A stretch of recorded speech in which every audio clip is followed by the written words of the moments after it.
Today's video is going to be kind of a talking point video. If you agree with me or disagree, I want to know in the comment section below. And if you're new, don't forget to hit that subscribe button. If you're a returning subscriber, you know what's in store. So let's just jump into this video. I personally think the Xbox Series S console can be found in stores, because you can't find the Xbox X or the PS5, is because it's not as in demand as the other ones. The Xbox Series S comes in at $299. It comes with 512 gigabytes of storage. Now, I think Microsoft could did better with the storage. The Xbox Series X does come with a terabyte of storage. The S just 512. After the 512, with the operating system, everything, you just got, like, I think 300 some gigabytes of free usable storage. Now, that's not much storage, especially on the next gen console, because you know, you got Call of Duty games and Warzone games, and they over 200 gig. I know on next gen they are a little bit smaller because they got a little bit more compression technology on the downloads, but still 300 gigabytes today's day and age is no storage. Let's just be honest with it. Microsoft could have did better with the little S, but I know they're trying to keep the $299 price point, you know, affordable. And if they went higher with storage, it'd probably been about $399, $350, and then what's the point of the console?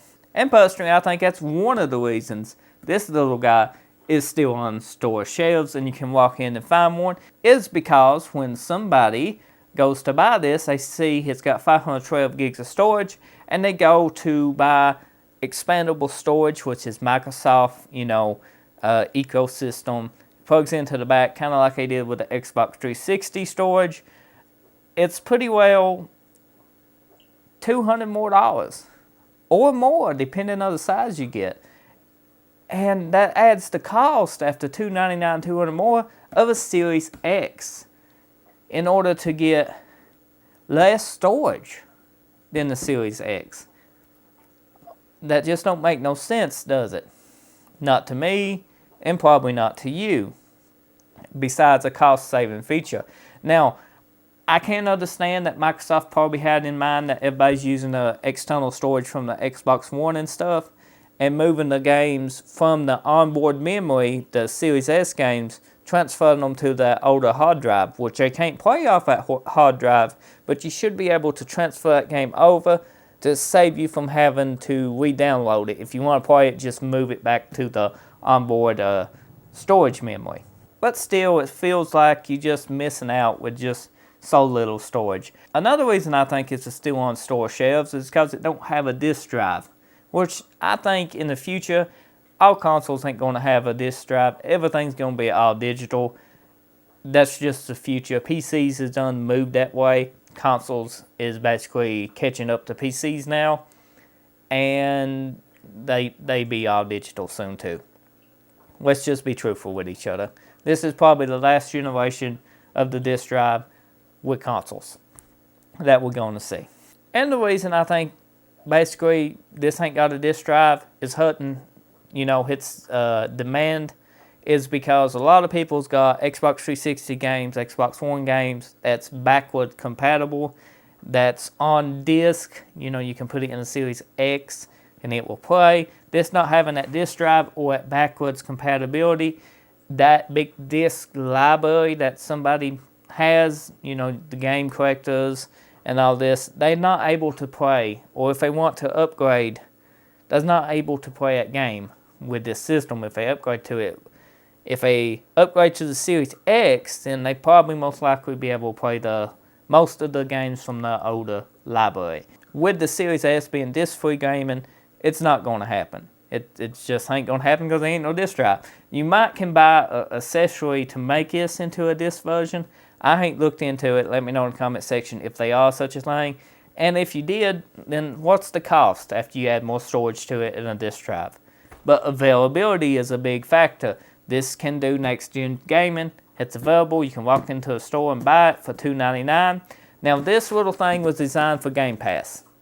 Let's just be honest about it. It's an all-digital console.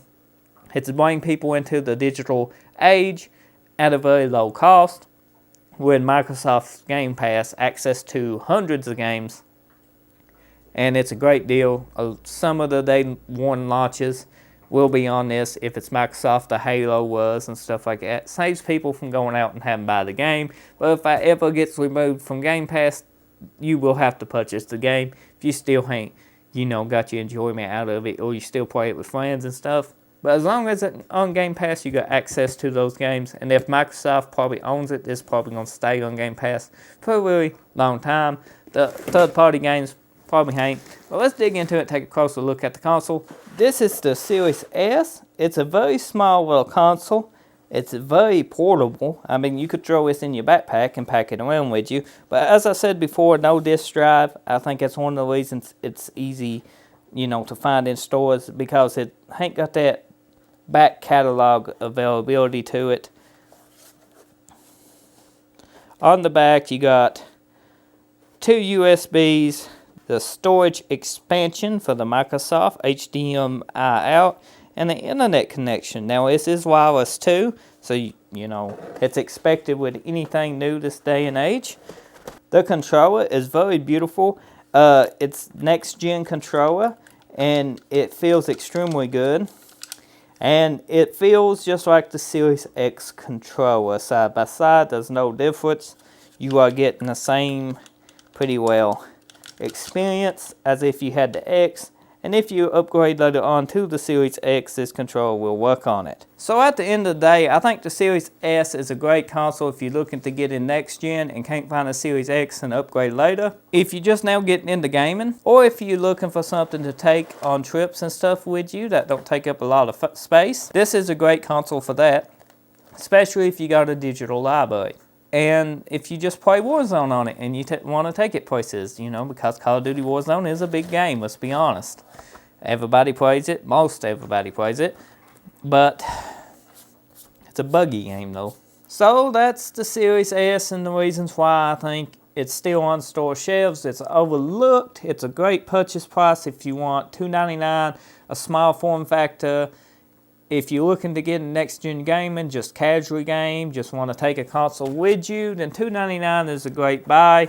I just think Microsoft missed out by not adding more storage or a disk drive to it. Like, they probably could have implemented a lower-cost disk drive with a little bit more storage and made the price maybe $349.95 or something like that for extra $50. Because I think this would outsell the X just because the price, and then it would have backwards compatibility, and then it would have, some more storage for your games. As is for $299, all digital gaming, you got Game Pass, you got an entertainment media center here. At the end of the day, $299 is not a bad price for this. It's not as it's not as in demand as the Series X, but I think a lot of people overlook this and they holding out for the Series X when they should just go ahead and buy this for $299. Even though it ain't got a disk drive, just keep the other console they have for now till they get a Series X. Buy this for $299. Enjoy it. Play the next gen games on it till they come across a Series X and able to pick it up. Then they can sell the last gen if they wanted to, and the Series S, or keep the Series S with them to take on trips and stuff. Like, having both the Series S and the Series X, there's nothing the matter with that. You can have them both. You don't have to use them both all the time. You can use your Series X at the home when you just want to go on a trip or something. Take your Series S with you, and you don't have to worry about tossing that big X, because that console is way bigger than this. So, let me know in the comment section below if you agree with me, disagree, what's your takes on the Series S, why do you think it's not, why do you think the Series S is still on store shelves? Is it because no disk drive, the memory issues? Because both PS5s, they sell exactly good, but there ain't no difference in them besides the disk drive. One's all digital, one's not. This Series S is actually a little different in hardware level too. But I just want to do this talking video. If you're new, get subscribed. If you're a returning subscriber, thank you for watching and learning more of my videos. I appreciate it. And I have a comparison video hopefully coming up soon. Series S versus Series X. Maybe Series S versus PS5, Series X versus PS5. Let me know if you want to see that. See you next time.